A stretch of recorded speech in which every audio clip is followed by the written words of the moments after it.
Okay. Hi, everybody. My name is Sarah. I'm a realtor with Keller Williams, and today I am with one of my preferred lenders. My name is Juan with the Farias Lending Team. How you doing, Sarah?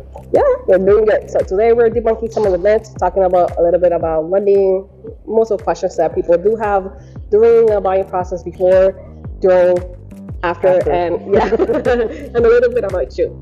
So let's start with the first one.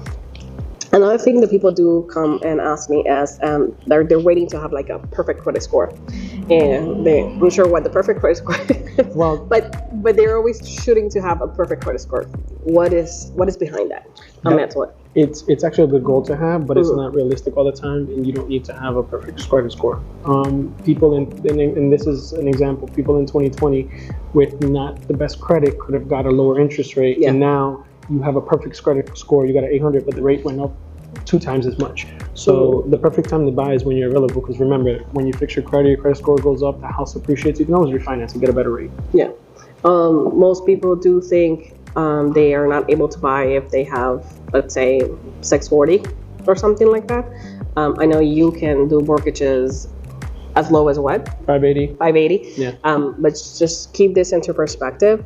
Your credit score is one of the factors that determines how And there's how high is going to be your interest rates. And there's other in the 580 credit score, there's other rules that are a little bit more strict than versus if you have a 600, 620, 640, it gets more lenient. So it has to be perfect.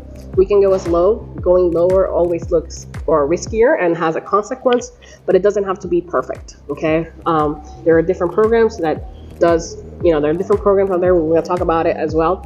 But those have credit limits as well. They need to have a certain score. So sometimes shooting and understanding your situation and understanding what you want and having a consultation, when you're like type afraid or type bit like a couple of points before reaching the goal, and you can tell them what you need to work on and in order to reach that goal. Correct. Yeah. So we have software and tools that allow us to look at your credit report. I'm by no means a credit repair expert, but we have software that lets us know, like, hey, if the client pays down this account or gets added as an authorized user to this account, then that could be advantageous in increasing your score. Because sometimes there's a few things that are very small nuances that we think that are the end of the world. Unfortunately, they're not. They're not.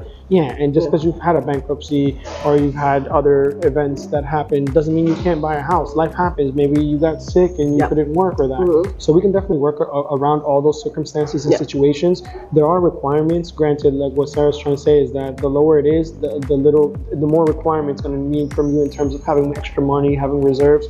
But we can definitely work on it. And not everyone might be able to buy today, but in 2 weeks or in 2 months, in 6 months, in a year, we'll work together at constructing a game plan in order to get you there. Yeah, this is the dream team right here. Okay. The dream team.